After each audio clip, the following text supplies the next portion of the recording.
Jail में कैद ज्यादातर कैदियों का ये सपना रहता है कि कुछ ऐसा गजब हो जाए और वो वहां से आजाद हो जाए। और कई लोग जेल से भागे भी हैं। मगर एक ऐसा जेल भी था जिसे पूरे दुनिया का सबसे महफूज जेल माना जाता था, जहां से बच के निकलना मानो नामुमकिन था। पर कुछ लोगों ने इस नामुमकिन काम को मुमकिन बनाकर दिखाया है। क्या मोटिवेशन है यार। दुनिया की सबसे महफूज जेल में जाओ और वहां से भाग निकलो।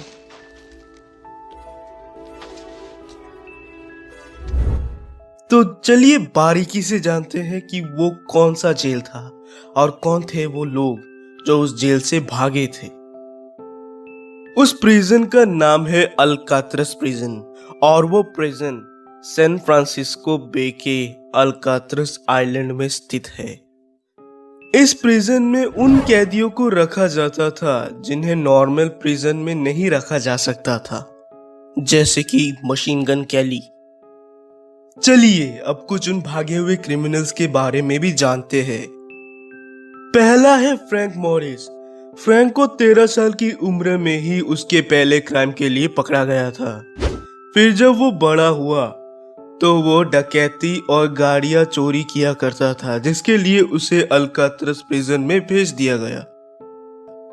फ्रैंक काफी स्मार्ट था और वो कैसे, वीडियो को पूरा देखिए आपको मालूम चल जाएगा। नंबर 2 पर है क्लेरेंस एंगलिन और जॉन एंगलिन। मैंने इन दोनों को एक साथ इसीलिए काउंट किया है क्योंकि ये दोनों भाई हैं। इन दोनों ने कम उम्र से ही लेबर और फार्मर का काम किया था और फिर बैंक रॉबरी करने लगे। इनके टारगेट्स बंद बैंक्स होते थे क्योंकि ये किसी को भी हार्म नहीं पहुंचाना चाहते थे। इन्होंने बस एक ही बार एक पिस्टल का यूज किया था और वो भी नकली था, तो इतने भी बुरे नहीं थे ये लोग। नंबर 3 पे है एलन वेस्ट, क्योंकि ये भागने में फेल हो गया था। एलन को कार चोरी के लिए पकड़ा गया था। Get out. I'll explain to you in a second. Get out. Get out of the car. Get out of the car. Dude, get out of the car. Florida के जेल से इसने भागने की कोशिश की थी बट फेल हो गया। फिर इसे अल्कात्रस प्रिजन में 1957 को ट्रांसफर कर दिया गया।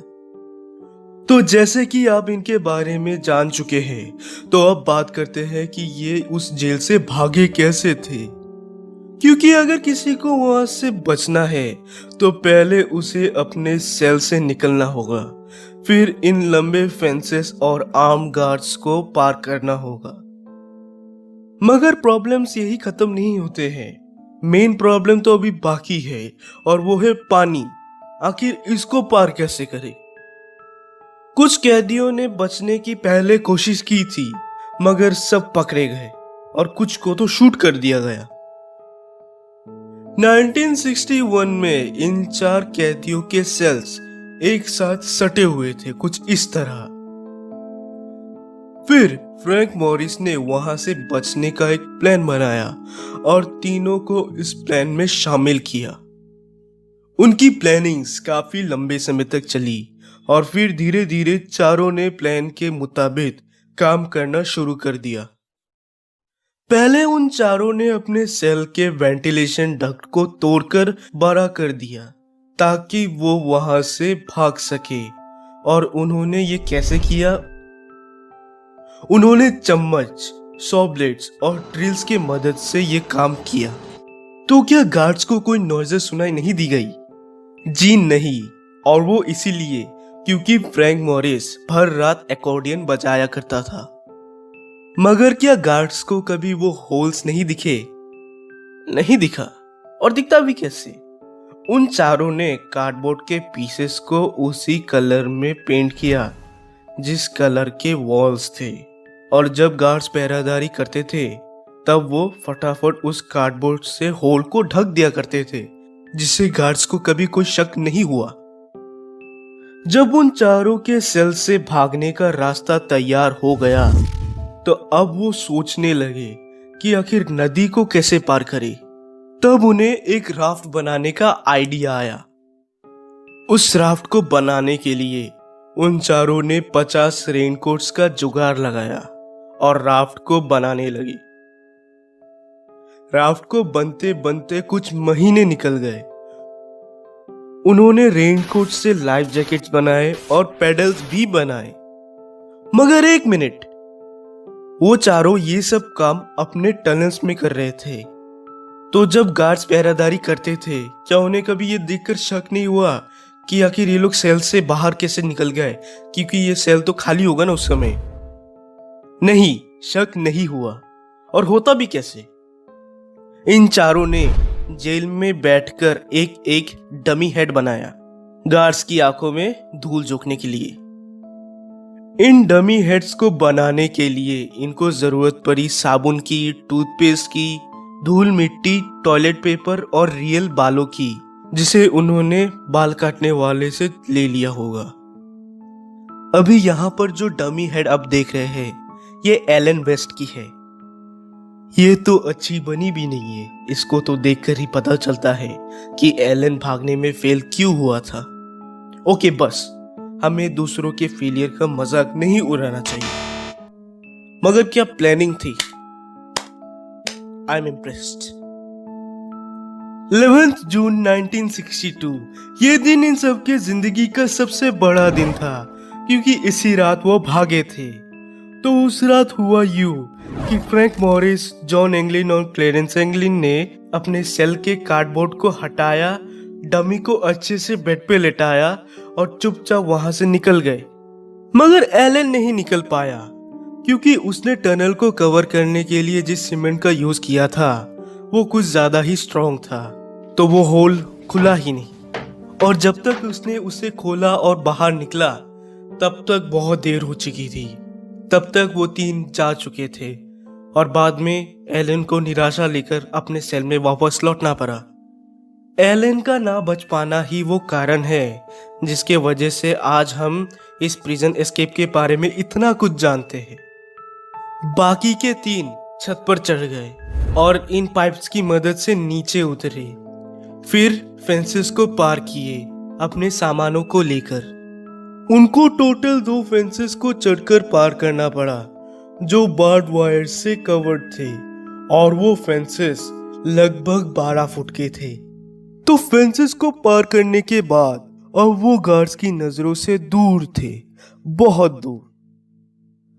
उस राफ्ट को उन्होंने बहुत ही अच्छी तरीके से बनाया था, तो अब उनका बस उस राफ्ट में हवा भरना बाकी था, और उन्होंने एक्कॉर्डियन के हेल्प से उसमें हवा भर दिया। फिर वो वहां से निकल गए। अगले दिन जब एक गार्ड सबको जगाने आया, तब जाके उसे मालूम चला कि वो 3 कैदी जेल से भाग चुके हैं। एलन ने शांति से सब बात बता दी कि कैसे उन्होंने उस मिशन को अंजाम दिया, और क्योंकि उसने बिना किसी दिक्कत के सब सच बता दिया, तो उसे कोई एक्स्ट्रा पनिशमेंट भी नहीं मिली। मगर सब कुछ के बाद ये सवाल रह जाता है कि क्या वो 3 भागने में कामयाब हो पाए थे, क्योंकि उस दिन के बाद उन्हें फिर कभी पकड़ा नहीं गया। कड़ी इन्वेस्टिगेशन की गई जिसमें उन्हें वो पेडल मिला एंजल आइलैंड बीच के सामने। तो सवाल उठता है कि क्या वो 3 वहां तक पहुंच गए थे, या पानी के बहाव से ये तैरते तैरते वहां तक पहुंच गया। लगातार सालों तक इन तीनों को ढूंढा गया, मगर ये कहीं नहीं मिले, और फिर 1979 को इन्वेस्टिगेशन बंद कर दिया गया। उनका कंक्लूजन ये था कि वो तीनों उस रात डूबकर मर गए थे। अल्कात्रस प्रिजन इन तीनों के भागने के 1 साल बाद 1963 को बंद हो गया। इसलिए नहीं क्योंकि फ्रैंक, क्लेरेंस और जॉन भाग गए थे, बल्कि इसीलिए क्योंकि उस प्रिजन को चलाना काफी एक्सपेंसिव पड़ रहा था। कुछ सालों तक लगातार ये बात आती रही कि इन दोनों भाई को देखा गया है। इनफैक्ट इन भाइयों की माँ को कई बार रोजेस भेजे गए थे, और इनकी फैमिली को पोस्ट कार्ड्स और मैसेजेस मिलते रहते थे जिनमें कुछ प्यारी बातें लिखी रहती थी, जैसे कि टेक केयर, बी हैप्पी वगैरह वगैरह। और 1973 को जब इन भाइयों की माँ का डेथ हो गया था, तब उनके फ्यूनरल के वक्त दो अजीब औरत दिखाई दिए थे जो हैट से अपना फेस आधा ढक लिए थे। कुछ लोग मानते हैं कि वो वही दो भाई थे। और फिर 1989 को जब उनके फादर मरे थे तब भी दो अनजान लोग फ्यूनरल अटेंड किए थे। उन दो लोगों की बड़ी बड़ी दाढ़ी थी। बहुत लोग ऐसा मानते हैं कि वो तीन उस रात सरवाइव किए थे और ये डूबने वाली बात बस अल्कात्रस की रेपुटेशन को बचाने के लिए कही गई थी। 2013 में FBI के पास एक लेटर आया जो कि एक ग्रेनेड की तरह फटा। लेटर को भेजने वाला शख्स ये दावा करता है कि वो जॉन एंगलिन है। चलिए सुनते हैं आखिर इस लेटर में क्या लिखा है। My name is John Anglin. I escaped from Alcatraz in June 1962 with my brother Clarence and Frank Morris. I'm 83 years old and in bad shape. I have cancer. Yes, we all made it that night, but barely. Clarence Anglin died in 2008 and Morris died in 2005. I am 83 years old and in bad shape. I have cancer. If you announce on TV that I will be promised to just go to jail for no more than a year and get medical attention, I will write back to let you know exactly where I am. इस letter में यह लिखा गया है कि वो तीन उस रात भागने में कामयाब हुए थे मगर बहुत मुश्किल हुई। अब जॉन 83 साल का है और बुरी हालत में है क्योंकि उसे कैंसर है। क्लैरेंस एंगलिन 2008 को और फ्रैंक मॉरिस 2005 को मर गए थे। साथ ही लेटर में यह कहा गया है कि अगर टीवी पर यह घोषणा की जाए कि जॉन को बस 1 साल की जेल होगी जिसमें उसे मेडिकल ट्रीटमेंट दी जाएगी तो वो FBI को अपना पता बता देगा। मगर ऐसा कुछ नहीं हुआ और इसीलिए हम श्योर नहीं है कि क्या इसे जॉन ने ही लिखा है या इसे किसी और ने लिखा है। वैसे आपको क्या लगता है इस प्रिजन एस्केप के बारे में? चाहिए कमेंट सेक्शन में लिखिए। मैं लाइक्स और सब्सक्राइबर्स का भूखा हूँ तो फटाफट लाइक और सब्सक्राइब कर दो।